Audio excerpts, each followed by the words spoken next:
নমস্কার বন্ধুরা, গল্পের বই ইউটিউব চ্যানেলে ধন্যবাদ আপনাদের সবাইকে যে আমাদের চ্যানেলের গল্পগুলো শোনার জন্য। যে এত কম সময়ের মধ্যেও আমরা এতজন শ্রোতার কাছে পৌঁছে যেতে পেরেছি, তার জন্য আপনাদের অসংখ্য ধন্যবাদ। একটা রিকোয়েস্ট করব আপনাদের যে প্লিজ চ্যানেলটি সবার আগে সাবস্ক্রাইব করুন, কারণ আপনাদের সাবস্ক্রাইব ছাড়া তো আমরা আগে এগোতে পারছি না। একটি দুঃখের ঘটনা যে বাংলাদেশে এই মুহূর্তে যে উত্তাল পরিস্থিতি চলছে তা সত্যি খুবই দুঃখজনক। ঈশ্বরের কাছে প্রার্থনা করি যে যত দ্রুত সম্ভব দুই পক্ষের মধ্যে আলোচনার মাধ্যমে এই সমস্যার সমাধান হোক, যাতে করে প্রিয় বাংলাদেশে আর কোনো রক্তের দাগ না লাগে। এই কোটা মুভমেন্ট নিয়ে একটি ডিটেলস ভিডিও রয়েছে আমাদের অন্য একটি চ্যানেলে, যে ভিডিওর লিঙ্ক আর চ্যানেলের লিঙ্ক আমি ডেসক্রিপশন বক্সে দিয়ে দেবো, চাইলে সেখান থেকে আপনারা দেখে নিতে পারেন।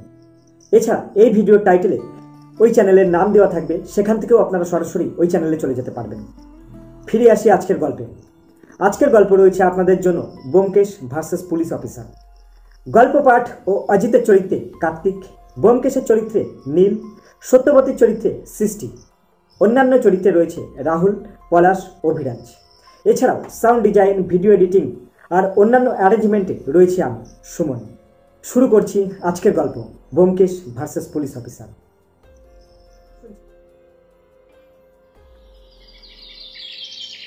আজকে সকালে ঘুমটা ভেঙে গিয়েছিল। এবার কেন ভেঙে গিয়েছিল সেটা মনে নেই, তবে চেয়ার ছেড়ে উঠে ব্যোমকেশের ঘরের দরজার সামনে যেতে বুঝলাম ব্যোমকেশ উঠে পড়েছে, কারণ সে ব্যালকনিতে দাঁড়িয়ে বাইরের দিকে তাকিয়েছিল। বোধহয় আমার পায়ের শব্দ পেয়েই বলল, সুপ্রভাত অজিত, আজ এত তাড়াতাড়ি উঠে পড়লে? ঘুমটা ভেঙে গেল বুঝলে। কেন ভেঙে গেল সেটা বুঝতে পারলাম না। তবে তোমার খবর কি? দাসবাবু টেলিফোন করেছিলেন এই ভোর রাতের দিকে। একটা কেস তার হাতে এসেছে, একটা খুন আর একটা মেয়ের আশঙ্কাজনক অবস্থা। এই সব মিলিয়ে তিনি একটু চিন্তিত হয়ে রয়েছেন। আশা করছি উনি ওই ঘণ্টাখানেকের মধ্যেই এসে পড়বেন। সে কি কথা! সকালে উঠে চোখ খুলতে না খুলতেই খুন! আজকের দিনটা তাহলে খুব একটা ভালো যাবে বলে তো মনে হচ্ছে না। সে আশা আমি নিজেও করছি না, বুঝলে ভাইয়া। ব্যোমকেশ চেয়ারে হেলান দিয়ে চুপ করে বেশ কিছুক্ষণ বসে রইল। তারপর দাসবাবুর দিকে তাকিয়ে বলল, আপনি কি নিশ্চিত যে সেই বাড়িতে আর কেউ ছিল না? নিশ্চিত বলতে আমি যতটা শুনেছি ততটাই আপনাকে বললাম ব্যোমকেশ বাবু। এবার যদি আমায় ওরা মিথ্যে কথা বলে থাকে তাহলে সেটা তো আর আমি জানি না। তবে এসব ক্ষেত্রে বাড়ির লোক অন্তত মিথ্যে বলবে বলে তো মনে হয় না। টেলিফোনে সব কথাই শুনলাম, তবে ঠিকভাবে বুঝতে পারলাম না ব্যাপারটা। এখন আপনি এই ব্যাপারটা আরেকবার আমাকে খোলসা করে বলুন তো দাসবাবু। আমি আর ব্যোমকেশের ঘরে বসে রয়েছি। আমাদের সামনের চেয়ারে দাসবাবু বসে রয়েছেন। আজ সকালে তিনি টেলিফোন করে একটা কেসের ব্যাপারে ব্যোমকেশকে বলেছিলেন, আর তারপর নিজে এখানে এসে উপস্থিত হয়েছেন। দাসবাবুর মতে কেসটা বড় অদ্ভুত, তাই এ ব্যাপারে ব্যোমকেশ সাহায্য না করলে তিনি একা কিচ্ছু করতে পারবেন না। ব্যোমকেশের কথায় দাসবাবু বলতে শুরু করলেন, ভদ্রলোকের নাম অজয় রায়। ভদ্রলোক একসময় পুলিশের কাজ করেছেন। বেশ কয়েক বছর হলো পুলিশের কাজ থেকে রিটায়ার করে নিজের বাড়িতেই থাকেন। ভদ্রলোকের বাড়িতে তার পরিবার বলতে তার স্ত্রী আর তার একমাত্র মেয়ে। ভদ্রলোকের স্ত্রীর নাম শোভাবতী রায় আর তার মেয়ের নাম তনয়া রায়। কাল রাতে অর্থাৎ খুন যখন হয়েছে সে সময় ভদ্রলোক বাড়িতে ছিলেন না। তিনি একটা নিমন্ত্রণ রক্ষা করতে তার এক বন্ধুর বাড়িতে গিয়েছিলেন শহরের বাইরে। আজ সকালে ব্যাপারটা আমরা জানতে পারি তার বাড়ির একটা কাজের লোকের কাছ থেকে। সে প্রতিদিনের মতো সকালে এসে দরজায় ধাক্কা দেয়, কিন্তু ভেতর থেকে কেউ দরজা খুলে না দেখে তার সন্দেহ হয়। প্রতিদিন এ সময় সে এসে দেখে দরজা খোলা রয়েছে, তাই এমনটা হওয়ার কথা নয়। সন্দেহ হতেই দরজা ধাক্কাধাক্কির পর সে আশেপাশের লোকেদের ব্যাপারটা জানায়। তারপর সকলে মিলে দরজা ধাক্কাধাক্কি করেও যখন ভেতর থেকে কোনো সাড়া শব্দ পায় না, তখন তারা দরজাটা ভেঙে ফেলে। দরজা যদি বাইরে থেকে বন্ধ থাকতো তাহলে হয়তো তারা ব্যাপারটা নিয়ে কোনো একটা সন্দেহ প্রকাশ করতে পারত না, কিন্তু দরজাটা বন্ধ ছিল ভেতর থেকে। তাই তারা বুঝতে পারে ভেতরে নিশ্চয়ই কিছু একটা ঘটেছে। দরজা ভাঙার পর দেখা যায় উপরের শোয়ার ঘরে মহিলার মৃতদেহ পড়ে রয়েছে। তবে মেয়েটিকে পাওয়া যায় ঘরে ঘুমন্ত অবস্থায়।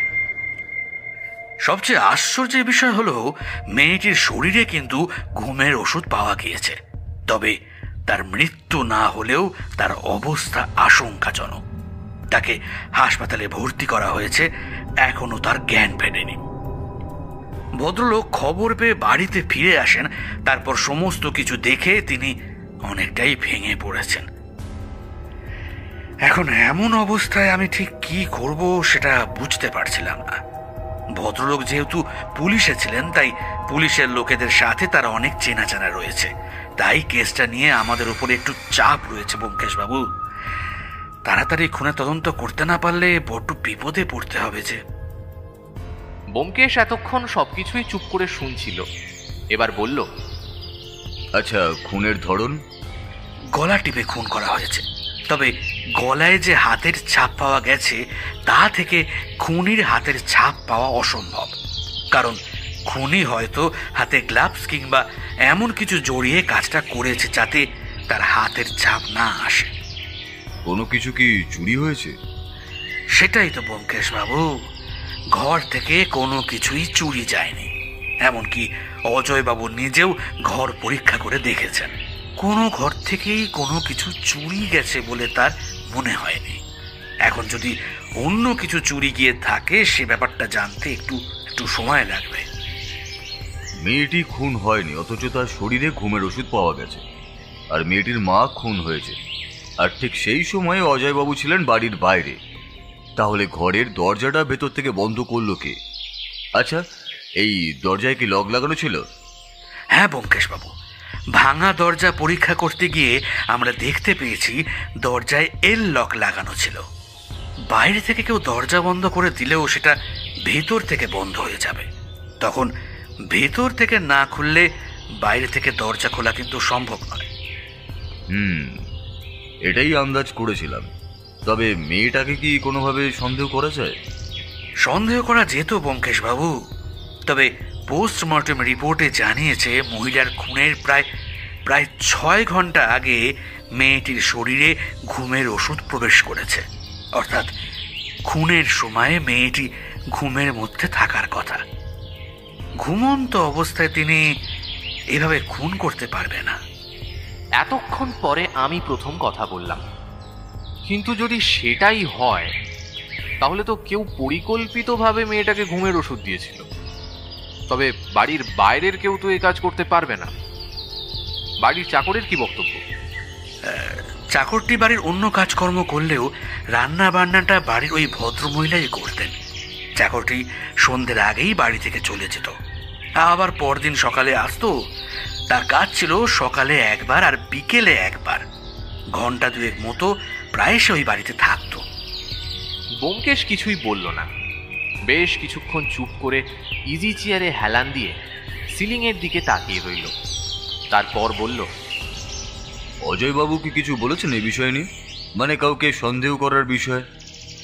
কাউকে সন্দেহ করার মতো কথা তিনি বলতে পারছেন না।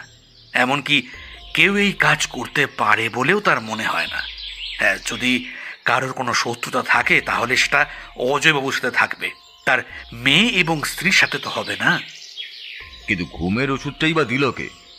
পোস্টমর্টমের রিপোর্টটা একবার আমাকে দেখাবেন। আর মেয়েটির অবস্থা এখন কেমন? খুব একটা ভালো নয়। এত বেশি পরিমাণে ঘুমের ওষুধ দেওয়া হয়েছে যে বাঁচার সম্ভাবনা খুবই কম। তবে ডাক্তাররা তাদের চেষ্টা চালিয়ে যাচ্ছে। ব্যোমকেশ যেন মনে মনে কি ভাবতে লাগলো। তাকে চিন্তিত দেখে দাসবাবু আবার বললেন, ব্যোমকেশ বাবু, এখন অজয় রায় তার স্ত্রীর এভাবে খুন হওয়ার ব্যাপারটার তদন্ত করাতে চাইছেন। তিনি চাইছেন খুনিকে শাস্তি দিতে। আর তার মেয়ের যদি কিছু একটা হয়ে যায় তাহলে তো একসাথে দুজনে মারা যাবে ব্যোমকেশ বাবু। আমি প্রথমে অজয়বাবুর সাথে একবার কথা বলবো। আর মৃতদেহ তো এখন আর দেখা সম্ভব নয়। আচ্ছা দাসবাবু, চলুন একবার অজয়বাবুর বাড়িতে যাওয়া যাক। আচ্ছা, তাকে কি এখন বাড়িতে পাওয়া যাবে? আশা করছি এই সময় তাকে বাড়িতে পাওয়া যাবে না। তিনি বোধহয় হাসপাতালে রয়েছেন। আগেই তো বলেছি তার মেয়ের অবস্থা খুব একটা ভালো নয়। একটা কাজ করা যাক, আমরা আগে হাসপাতালে যাই, সেখানে অজয়বাবুর সাথে আপনি কথাবার্তা বলে নিয়ে তারপর যদি মনে হয় তার বাড়িতে একবার। এই অজিত, তুমি একটা কাজ করো, তোমার পোশাকটা বদলে নাও, আর বাকিটা রাস্তায় বেরিয়ে ভেবে নেওয়া যাবে। ব্যোমকেশ পোশাক বদলে নিতেই আমরা তিনজন বাড়ি থেকে বেরিয়ে পড়লাম। আজ দাসবাবু পুলিশের গাড়িতে আসেন, তার বদলে ভাড়ার গাড়িতে এসেছিলেন। আমরাও তাই ভাড়ার গাড়িতে করেই দাসবাবুর সাথে গিয়ে পৌঁছলাম হাসপাতালে, যেখানে অজয় রায় বর্তমানে রয়েছেন।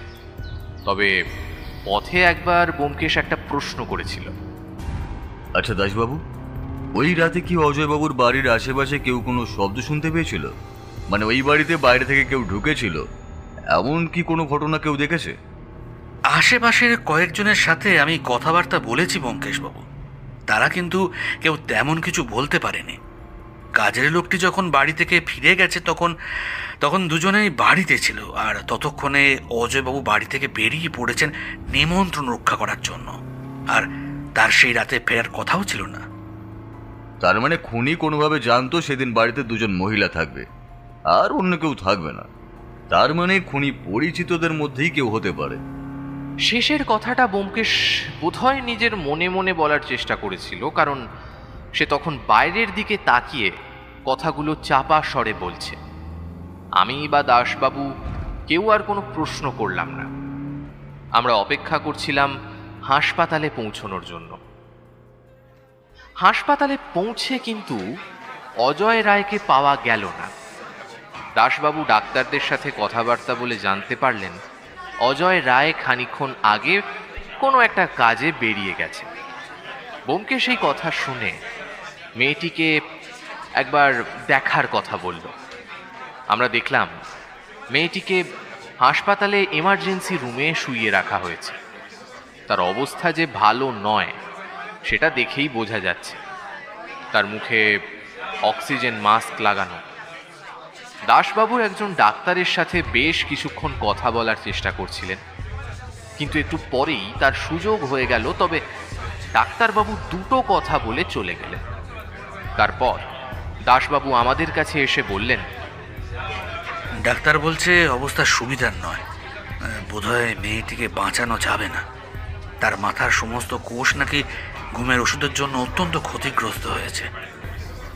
এই অবস্থায় তাকে বাঁচিয়ে তুলতে পারলেও তার মাথার কোনো রকম সমস্যা দেখা দিতে পারে। ব্যোমকেশ কিছুই বলল না। বাইরের একটা চেয়ারের কাছে বসে চুপ করে সবকিছু শুনল। তারপর বলল, আচ্ছা, অজয়বাবু কোথায় গেলেন সেই ব্যাপারটা যদি আপনি...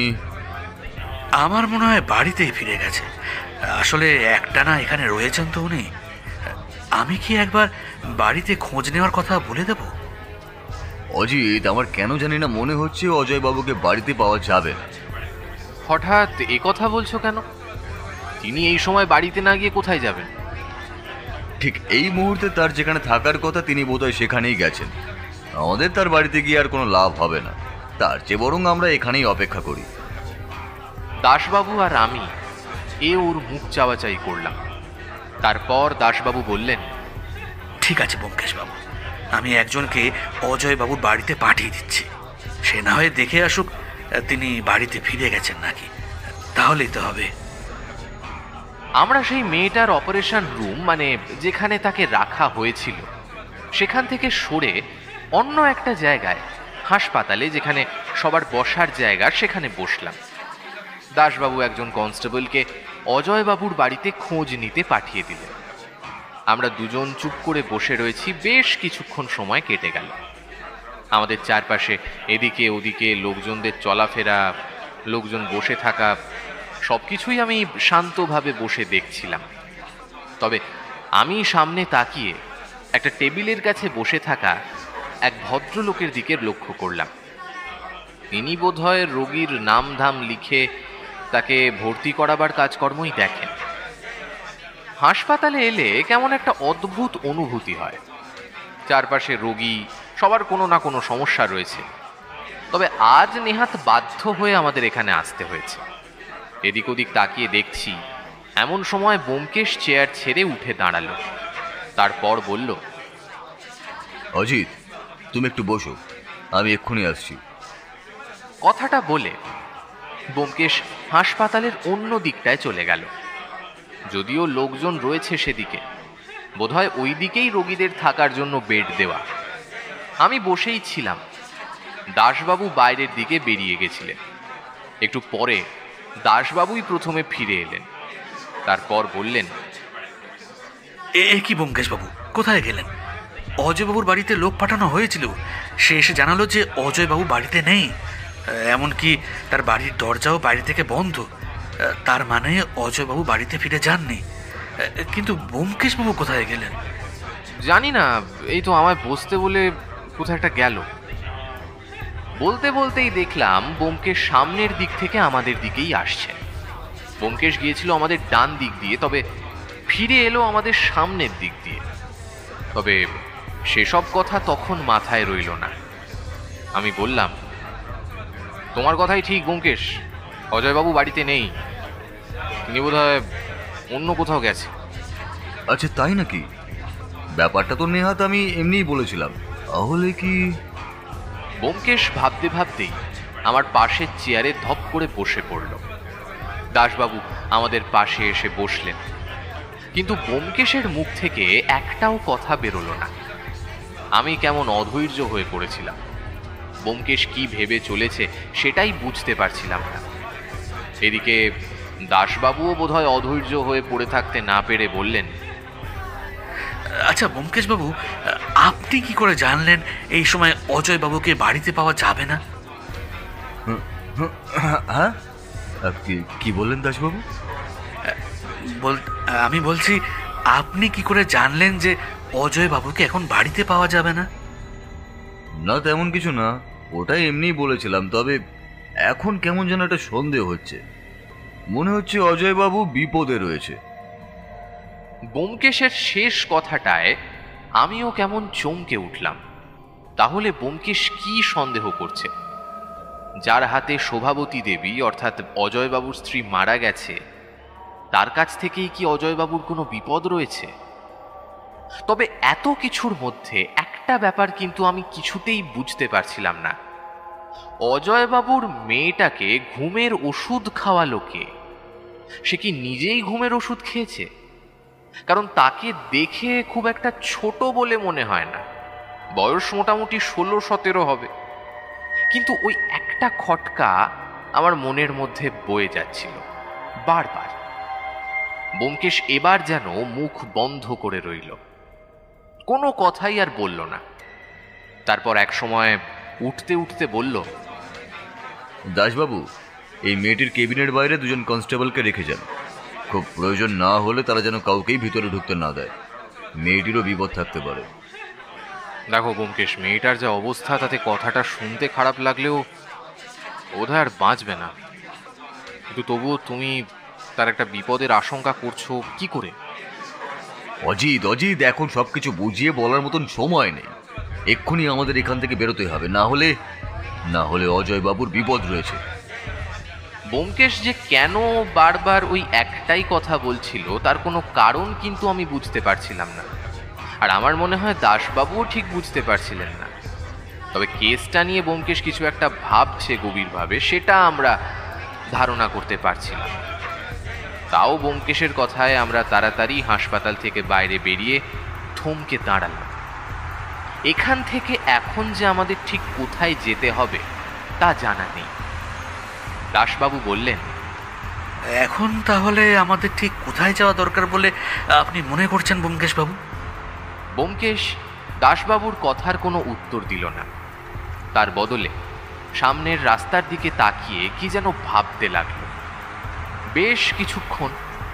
তারপর হঠাৎ প্রসঙ্গ বদলে নিয়ে বলল, অজয়বাবুর বাড়ির দরজায় তালা দেওয়া রয়েছে বলেন, তবে দরজা কি সত্যি বাইরে থেকে বন্ধ? তার মানে আপনি কি বলতে চাইছেন? একটা ব্যাপার, অজয়বাবুর মেয়েটিকে ঘুমের ওষুধ দিল কে, সেই ব্যাপারে কোনো ধারণা হয়েছে আপনার? ব্যোমকেশ, তুমি একবার বলছো অজয়বাবুর বিপদ রয়েছে, তার উপর আবার মেয়েটাকে কে ঘুমের ওষুধ দিল সেই ব্যাপারটা নিয়ে পড়েছো। আসলে তুমি বলতে কি চাইছো বলো তো? একটা সন্দেহ অজিত, একটা ছোট্ট সন্দেহ, সেটার জন্যই ব্যাপারটা অনুমান করতে পারছি না। অজয়বাবু বাড়িতে নেই সে ব্যাপারটা তো নিশ্চিন্ত, কিন্তু তিনি কোথায় আছেন সেটাই বোঝার চেষ্টা করছি।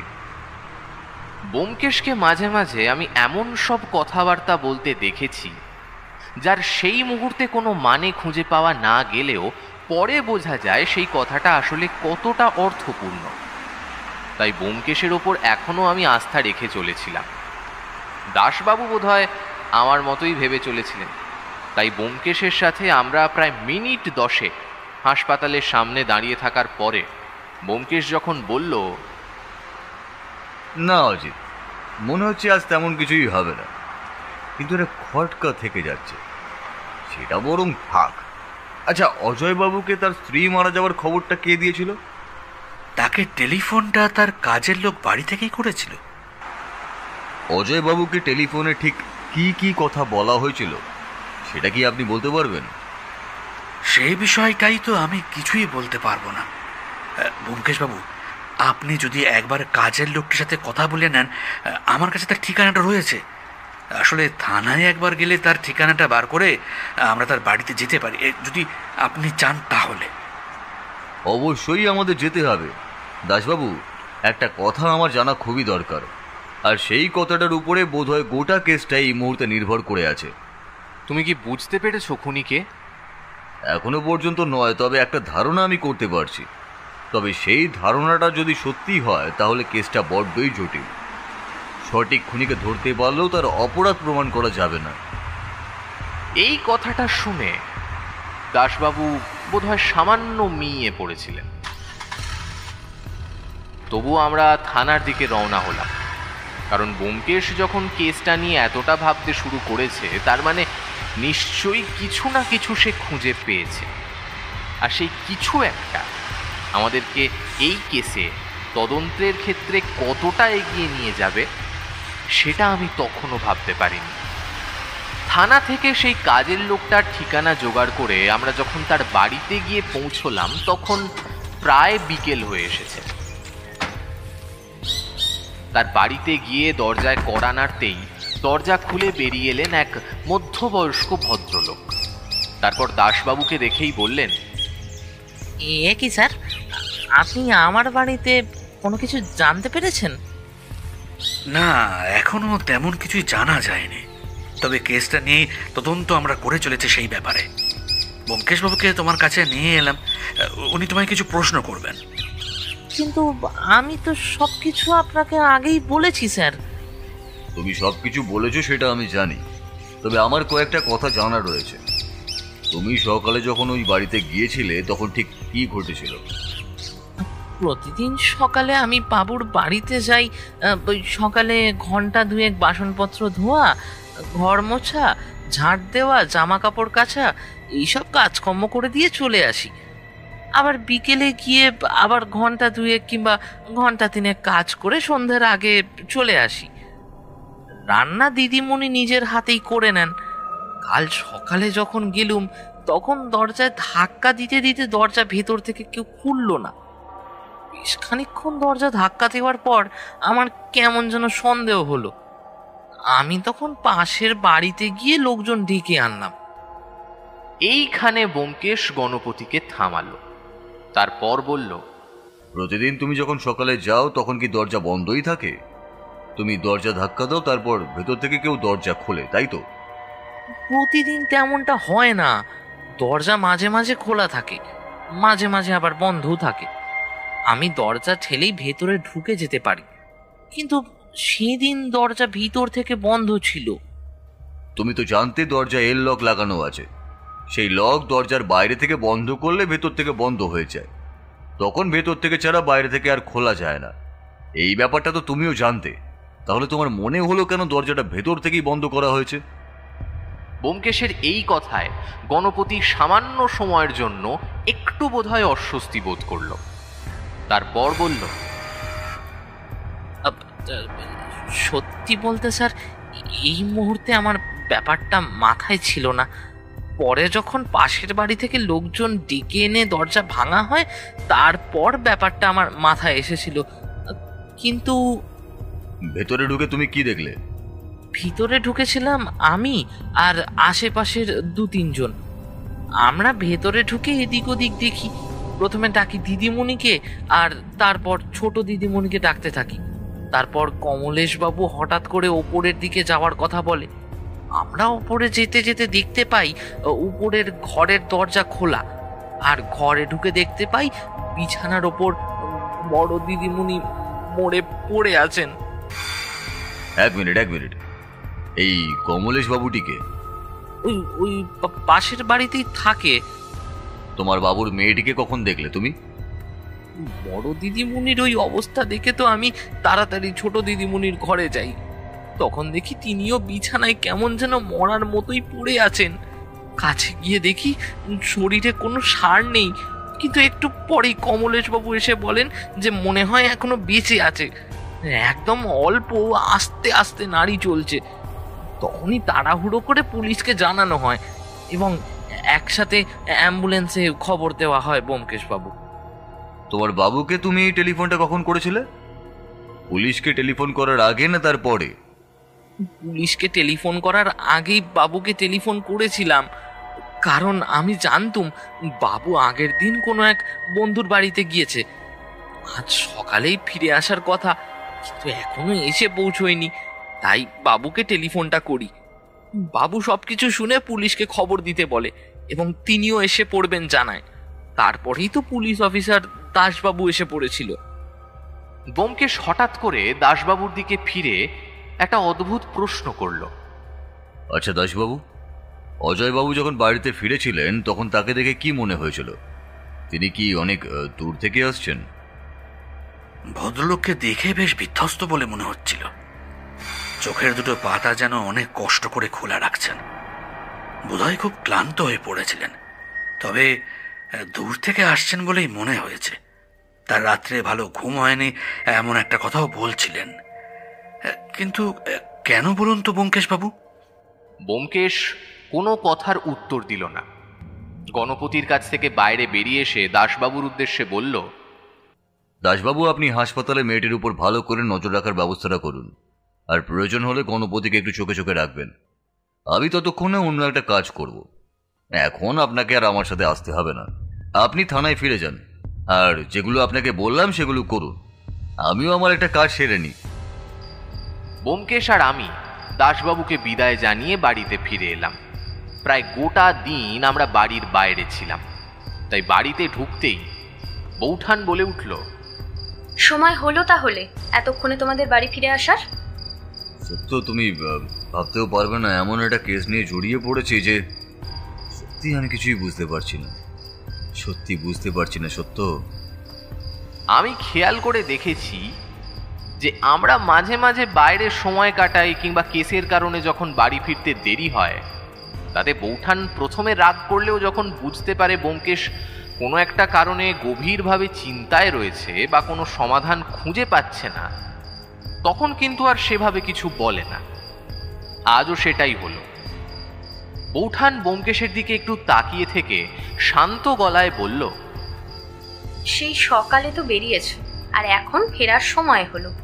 যাও, আগে স্নান সেরে নাও, কিছু পেটে দাও, তারপর না হয় কেস নিয়ে মাথা ঘামাবে। সত্যি বলতে সারাদিনের দৌড়াদৌড়ি আর খোঁজ খবরের মধ্যে খিদের ব্যাপারটা মাথাতেও ছিল না। এখন বৌঠানের মুখে খাবারের কথা শুনে পেটের মধ্যে ইঁদুর দৌড় শুরু হলো। আমরা তাড়াতাড়ি কোনো রকমে স্নান সেরে নাকে মুখে কিছু গুঁজে নিলাম। তারপর ব্যোমকেশের ঘরে ব্যোমকেশের ইজি চেয়ারের পাশে বসলাম। মাথার ওপর পাখা ঘুরছে। এই সময়টা সন্ধ্যের দিকে, মাঝে মাঝে সামান্য গরম পড়ে। আমরা বেশ কিছুক্ষণ চুপ করে বসে রইলাম। ব্যোমকেশ কিছু একটা ভেবে চলল বেশ কিছুক্ষণ। তারপর নিজের টেবিলের ওপর থেকে ডায়েরিটা টেনে নিয়ে ডায়েরিতে লিখতে শুরু করলো, আর আমায় প্রশ্ন করল, খুন হয়েছেন শোভাবতী রায়। তাছাড়া তার মেয়ে অনেকগুলো ঘুমের ওষুধ খাওয়া অবস্থায় হাসপাতালে মৃত্যুর সঙ্গে লড়াই করছে। এখানে প্রশ্ন হলো, শোভাবতী রায়কে কে খুন করেছে? আর সেই কি তার মেয়েকে ঘুমের ওষুধ দেওয়ার জন্য দায়, নাকি অন্য কেউ? অন্য কেউ হওয়াটাই স্বাভাবিক ব্যোমকেশ, কারণ সে যদি খুন করতে আসতো তাহলে দুজনকেই খুন করবে। একজনকে খুন করে একজনকে ঘুমের ওষুধ দেবে কেন? আর তাছাড়া ঘুমের ওষুধ তাকে খাইয়ে দেওয়াটাও তো সহজ কাজ নয়। খুনটা কখন হয়েছে? আর অজয় রায়ের বাড়ির পাশাপাশি বেশ কয়েকটা বাড়িও রয়েছে, তারাও কি কোনো শব্দ শুনতে পায়নি? এমনটা হতেই পারে, খুন হয়েছে অনেক রাত্রের দিকে, তাই সবাই ঘুমিয়ে পড়েছিল বলে কেউ কোনো শব্দই শুনতে পায়নি। অজয় রায় যেদিন বাড়ি থেকে বন্ধুর বাড়িতে নিমন্ত্রণ রক্ষা করতে গেলেন, সেদিনই খুনি তার বাড়িতে এলো। তাহলে কি সে আগে থেকেই জানতো সেদিন অজয় রায় বাড়িতে থাকবেন না? সেটা হতে পারে, আবার ব্যাপারটা অন্যরকমও হতে পারে। হয়তো কাকতালীয়ভাবে খুনি সেদিনই এসেছিল। অজয় রায় তার মেয়েকে মৃত্যুশয্যায় হাসপাতালে রেখে কোথায় চলে গেলেন? এমন কি তার কাজ পড়ল? এমনটা নয় তো অজয় রায়েরই কোনো বিপদ ঘটেছে? ব্যোমকেশের শেষ প্রশ্নের উত্তরটা আমি নিজেও দিতে পারলাম না। কেন জানি না বারবার ব্যোমকেশের ওই বিপদ কথাটা আমি মেনে নিতে পারছিলাম না। অজয় রায়ের কি বিপদ হতে পারে? তাহলে কি খুনি তার উপর আক্রমণ করতে পারে বলে ব্যোমকেশ ভাবছে? অনেক কিছুই মনের মধ্যে জমা হচ্ছিল, তবে সেই সমস্ত কিছু বাদ দিয়ে ব্যোমকেশকে প্রশ্ন করলাম, আচ্ছা, অজয় রায়ের বাড়ির চাকরটাকে তুমি ওভাবে জেরা করতে গেলে কেন? তোমার কি মনে হয়েছে তার জবাবদিহির মধ্যে কোনো অসঙ্গতি রয়েছে? গোটা ব্যাপারটার মধ্যেই একটা অসঙ্গতি রয়েছে অজিত, কিন্তু কোথা থেকে যে অসঙ্গতিটা শুরু হচ্ছে সেটাই কেন জানি না আমি ধরতে পারছি না। আর সেটাই যদি ধরতে পারি তাহলে গোটা কেসটাই সহজ হয়ে যাবে। আমার কিন্তু একটা কথা মনে হচ্ছে ব্যোমকেশ, গোটা কেসে আমরা কিন্তু একটা জিনিস লক্ষ্য করছি না, সেটা হচ্ছে মোটিভ। মোটিভের কথাই যদি তুমি বলো তাহলে কিন্তু একটা বড় ফাঁক আমাদের এই কেসে থেকেই যাবে। মেয়েটিকে ঘুমের ওষুধ খাওয়ানোর পেছনে কি মোটিভ আছে বলে তোমার মনে হয়, বলো দেখি? আমাদের কথাবার্তার ফাঁকে বৌঠান আমাদের ঘরে এসে ঢুকলো। তারপর বলল, এই তোমরা যে কেসটার কথা বলছিলে না, সেটা আমায় একবার বলো না। কোন কেস? ওই যে দাসবাবু সকালে এলেন, সেই ব্যাপারে বলছি। হ্যাঁ বৌঠান, এক ভদ্রমহিলা খুন হয়েছেন আর তার মেয়েকে ঘুমের ওষুধ খাওয়ানো হয়েছে। মেয়েটা এখন হাসপাতালে ভর্তি আছে, তবে এই সময় সে বাড়ির কর্তা অজয় রায় নিরুদ্দেশ, তাই কেসটা জটিল হয়ে গেছে। সে কি, একটা বাচ্চা মেয়েকে ঘুমের ওষুধ খাইয়ে দেওয়া হয়েছে? কিন্তু এমনটা কেন করলো, বা কে করলো? সেটা যদি সত্যি জানতে পারতাম সত্য, তাহলে কি এখানে বসে থাকতাম? সেটাই তো আমরা জানার চেষ্টা করছি। গোটা ব্যাপারটা আমায় খুলে না বললে আমি তো কিছুই বুঝতে পারবো না। তোমরা নিজেরা যখন কিছু বার করতে পারছো না, তাহলে আমায় একবার বলো, আমি যদি কিছু সাহায্য করতে পারি তোমাদের। বৌঠানের কথায় আমি একবার ব্যোমকেশের দিকে তাকালাম। ব্যোমকেশ চোখের ইশারায় আমাকে সম্মতি জানাতে আমি গোটা ব্যাপারটা বৌঠানকে খুলে বললাম। শুনতে শুনতে বৌঠান মাঝে মাঝে অবাক হচ্ছে, তবে আমার বলা শেষ হতেই বৌঠান বলল, আমার কিন্তু মনে হচ্ছে মেয়েটাকে মারার চেষ্টা করা হয়নি, তাকে ঘুমের ওষুধ দেওয়া হয়েছিল কোনো একটা কারণে, যাতে সে ঘুমিয়ে থাকে আর সেই সুযোগে ওই ভদ্রমহিলাকে খুন করা হয়। অন্তত অন্তত আমার তো এটাই মনে হচ্ছে। বৌঠানের কথাটা শুনে ব্যোমকেশ কেমন যেন চমকে উঠল। ইজি চেয়ারে সোজা হয়ে উঠে বসলো। তারপর হঠাৎ করে টেলিফোনের কাছে গিয়ে বোধহয় দাসবাবুকে টেলিফোন করলো। সব কাজ সেরে আবার ইজি চেয়ারে চোখ বন্ধ করে রইল, যেন কিছুই হয়নি। আমি বুঝতে পারলাম ব্যোমকেশ আর এখন কিছুই বলবে না। আমি যখন দরজা দিয়ে বাইরে বেরোচ্ছি, তখনও বৌঠান ব্যোমকেশের সামনে চেয়ারে বসে রয়েছে। তারপর প্রায় সপ্তাহ খানেক কেটে গেল। এর মাঝে ব্যোমকেশ কোথায় যে মাঝে মাঝে বেরিয়ে গেল আমি তা জানতেও পারলাম না, কারণ আমি তখন নিজের মতো ব্যস্ত ছিলাম। আমার নতুন বইয়ের দোকানের ব্যাপারে বেশ কিছু কাজকর্ম আমায় করতে হয়েছিল, তাই আমায় মাঝে মাঝে বেরিয়ে পড়তে হচ্ছিল। সত্যি বলতে একমাত্র রাতের দিকে ব্যোমকেশের সাথে আমার ভালোভাবে দেখা হতো, তবে তখন ব্যোমকেশ এসব আমায় বলতো না। ধীরে ধীরে ব্যাপারটা এমন হলো যে আমি সমস্ত কিছু ভুলে গেলাম। এরপর একদিন বইয়ের দোকানের কাজটা মাঝামাঝি সমাপ্ত হয়েছে। আমি দিন দুয়েক বাড়িতেই ছিলাম। একদিন দুপুরে ব্যোমকেশের ঘরে বসে খবরের কাগজের পাতা উল্টাচ্ছি, এমন সময় দাসবাবুর টেলিফোন এলো।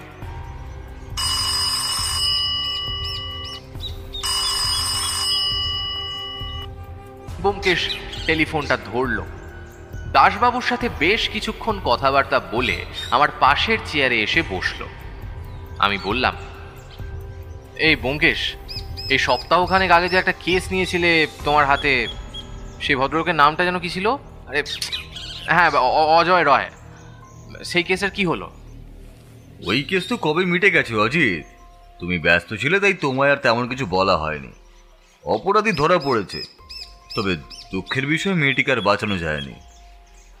এই কথাটা শুনে আমার সত্যি খারাপ লাগলো। সেদিন হাসপাতালে মেয়েটাকে দেখে মনে হয়েছিল তাকে বাঁচানো যাবে না। ডাক্তারও বলেছিল তার অবস্থা ভালো নয়। আসলে এতটা বেশি পরিমাণ ঘুমের ওষুধ তার শরীরে গিয়েছিল যে সেখান থেকে তাকে ফিরিয়ে আনা সম্ভব হলেও সে হয়তো ভালোভাবে বাঁচতে পারত না। মাঝে মাঝে সত্যিটা বড্ড কঠিন বলে মনে হলেও সেটা সত্যি। ব্যাপারটার বিফলতা কাটিয়ে বলে উঠলাম, ব্যাপারটা কি হলো সেটাই তো আমি জানতে পারলাম না। অপরাধীটা কে, আর তাকে ধরলেই বা কি করে?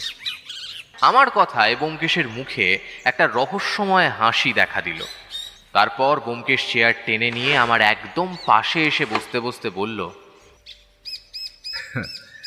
সত্যি বলতে কি অজিত, আমি প্রথমেও নিজেও কেমন যেন সঠিক রাস্তা থেকে সরে গিয়েছিলাম। অপরাধীর মাথায় সত্যি অনেক বুদ্ধি ছিল।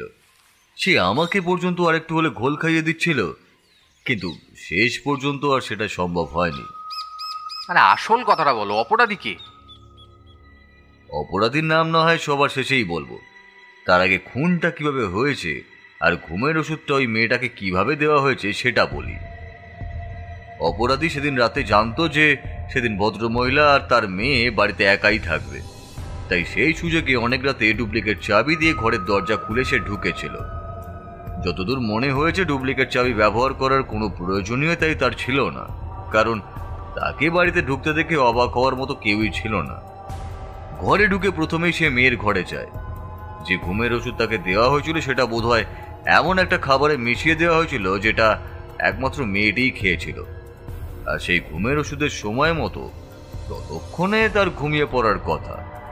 সেই ব্যাপারটা ভদ্রমহিলা খেয়াল করতে না পারলেও খুনি খেয়াল করেছিল, কারণ সেই ঘুমের ওষুধটা তার খাবারে মিশিয়েছিল সে।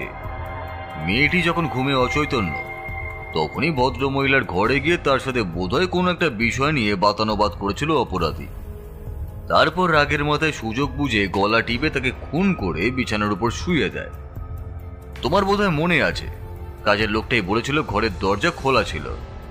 খুনি খুন করেছিল ঠান্ডা মাথায়, কারণ তার হাতের ছাপ গলায় পাওয়া যায়নি। তার হাতে যতদূর সম্ভব গ্লাভস ছিল। খুনটা করার পরে সে আরো একবার দেখে নেয় যে মেয়েটি ভালোভাবে ঘুমিয়ে আছে কিনা, আর সেটা দেখার সময় বোধহয় তার কোনো একটা জিনিস মেয়েটির ঘরের মধ্যে পড়ে গিয়েছিল। সেটা কখন পড়ে গিয়েছিল তার খেয়াল না থাকলেও পরে বোধহয় তার খেয়াল হয়েছিল, কিন্তু তখন সে বাড়ির বাইরে চলে যায়। আর ঘরের দরজা যেহেতু এল লক লাগানো রয়েছে, তাই বাইরে থেকে বন্ধ করে দিলে সেই দরজা ভেতর থেকে বন্ধ হয়ে যায়। তখন আর বন্ধ দরজা ভেতর থেকে ছাড়া বাইরে থেকে খোলা যায় না। এবার সেই জিনিসটা যদি ঘরের মধ্যে মেয়েটির ঘর থেকে পাওয়া যায় তাহলে তার সমস্যা হতে পারে, কারণ সেটা এমন একটা জিনিস সেটা থেকে খুনিকে চিহ্নিত করা যাবে। এটুকুই বলে রাখি, সেটা একটা কাগজ ছাড়া আর কিছুই নয়। এরপর খুনি ভাবতে থাকে কিভাবে সেই জিনিসটা ঘর থেকে বাইরে বের করা যায়, আর ভাবতে ভাবতে তার মাথায় আরো একটা পরিকল্পনা আসে। তখন সে সেটাই কাজে লাগায়। পরদিন সকালে যখন কাজের লোকটি এসে সমস্ত কিছু দেখে দরজা ভাঙার পর আশেপাশের বাড়ির সবাইকে ডেকে আনে, তখন খুনি তাদের মধ্যে মিশে যায়। না অজিত, একটু ভুল বললাম। তখন খুনির লোক তাদের সাথে মিশে যায়। তারপর ভাঙা দরজা দিয়ে ভেতরে ঢুকে প্রথমে ভদ্রমহিলার ঘরে গিয়ে তার মৃতদেহ আবিষ্কার করে, এবং তারপর সবাই যখন মৃতদেহ নিয়ে ব্যস্ত তখন মেয়েটির ঘরে গিয়ে সেই জিনিসটা পুড়িয়ে দেয়। এরপরে আর খুনির কোনো চিন্তাই রইল না। এরপরে খুনি নিশ্চিন্ত মনে বাড়ি ফিরে আসতে পারে। ততক্ষণে পুলিশের কাছে ব্যাপারটা চলে গেছে, কিন্তু খুনি ভয় পেতে থাকে যদি মেয়েটি বেঁচে যায় আর খুনের ব্যাপারে কিছু জানিয়ে দেয় তখন সে বিপদে পড়বে। তাই মেয়েটির অবস্থা একটু ভালো হতে দেখেই সে সেখান থেকে পালিয়ে গিয়ে লুকিয়ে থাকে। এবার সমস্যা হলো, মেয়েটির উন্নতি হওয়ার বদলে আরো যখন অবনতি হতে থাকে তখন খুনির লোক মারফত খবরটা সে পেয়ে সেখানে চলে আসে। এদিকে খুনি নিজেও জানতো না যে মেয়েটি মারা যাওয়ার আগে তার জ্ঞান একবার ফিরেছিল, আর সে সময় সে পুলিশের কাছে এমন একটা তথ্য দিয়ে গেছে যেটা দিয়ে তাকে সন্দেহ করা যেতে পারে। উনি ভালো মনে ফিরে আসে হাসপাতালে এবং মেয়ের মৃতদেহ নিয়ে গিয়ে সৎকারের ব্যবস্থা করে।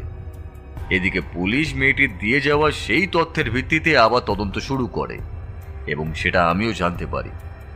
সেদিন অজয় রায়ের হঠাৎ করে অন্তর্ধান হওয়াতে আমিও ভেবেছিলাম তার বোধহয় কোনো বিপদ রয়েছে, কিন্তু পরে বুঝতে পারি আসলে তিনিই ছিলেন এই সমস্ত কিছুর মূলে। এবার সত্যি বলতে সেই মেয়েটির দিয়ে যাওয়া তথ্য এটুকুই ছিল যে তার মনে হয়েছিল সেদিন বিকেল থেকে তার মায়ের সাথে বাবার প্রচণ্ড ঝগড়াঝাটি হয়েছে এবং সেই ঝগড়াঝাটির পরেই বাবা বাড়ি থেকে বেরিয়ে যায় কোনো এক বন্ধুর বাড়িতে নিমন্ত্রণ রক্ষা করার উদ্দেশ্যে। তুমি বুঝতেই পারছো অজিত, এইটুকু তথ্য দিয়ে কখনোই কাউকে গ্রেফতার করা যায় না। যে কোনো বাড়িতেই ঝগড়া ঝামেলা হতেই পারে, তাছাড়া তিনি রাতের বেলা বন্ধুর বাড়িতেই ছিলেন। তখনই আমার সন্দেহ হয় সেই কমলেশ বাবুকে, যেই ভদ্রলোক আগে আগে দরজা ভেঙে ঢোকার পরেই ভদ্রমহিলার ঘরে গিয়ে চিৎকার করে উঠেছিলেন। তবে সমস্যাটা হলো, কাজের লোক তো জানিয়েছেন কমলেশবাবু ঘরের বাইরে থেকে বিছানার উপর শুয়ে থাকা শোভাবতী রায়কে দেখে চিৎকার করে উঠেছিলেন, কিন্তু এত দূর থেকে তিনি কি করে বুঝলেন যে তিনি মারা গেছেন?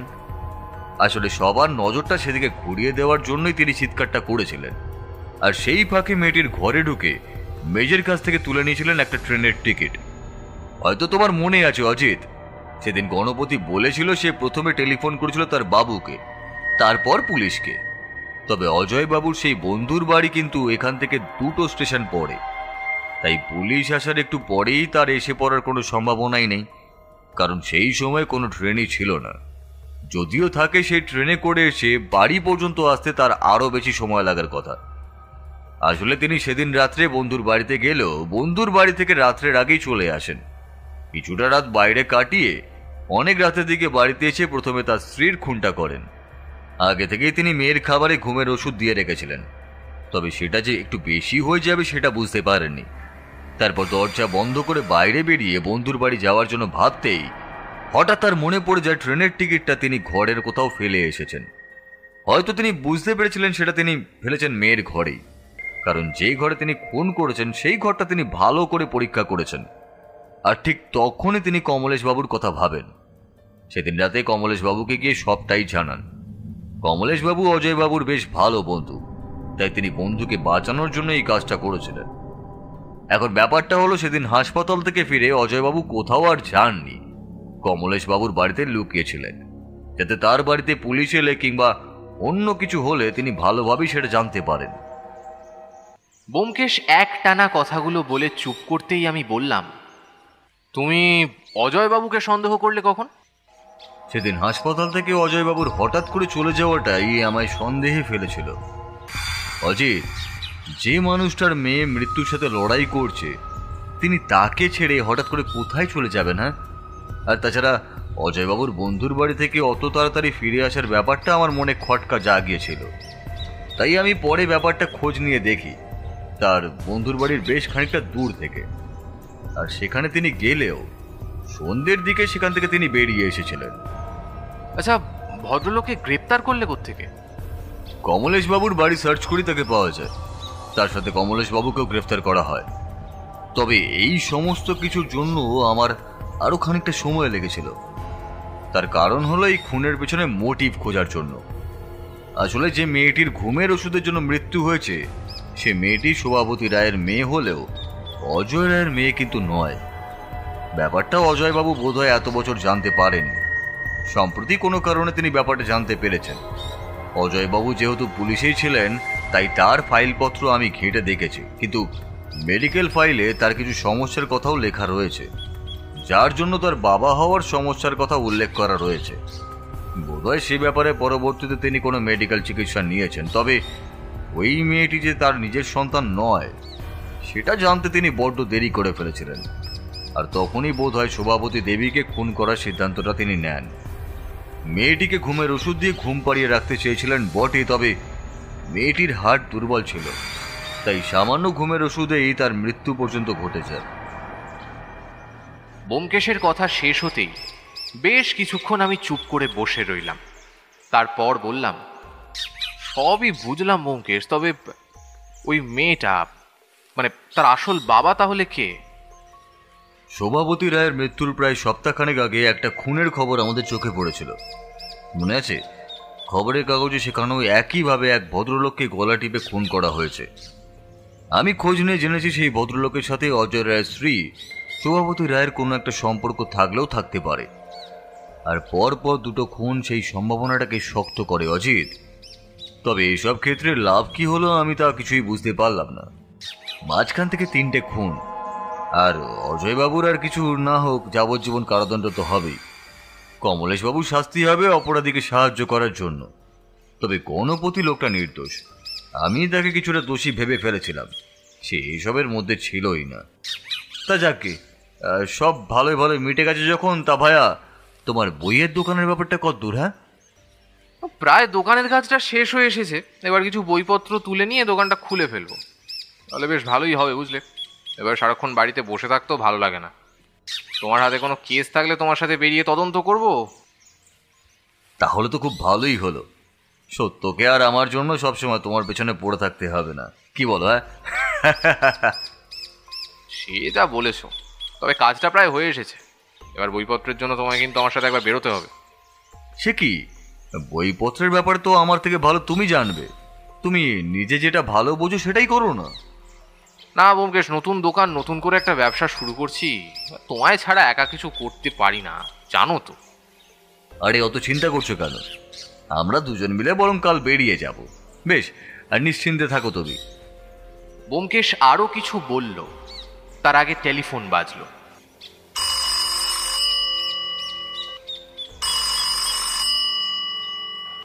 ব্যোমকেশ উঠে গিয়ে কথা বলে এসে চেয়ারের সামনে দাঁড়িয়ে বলল, তৈরি হয়ে নাও অজিত, আমাদের এক্ষুনি বেরোতে হবে।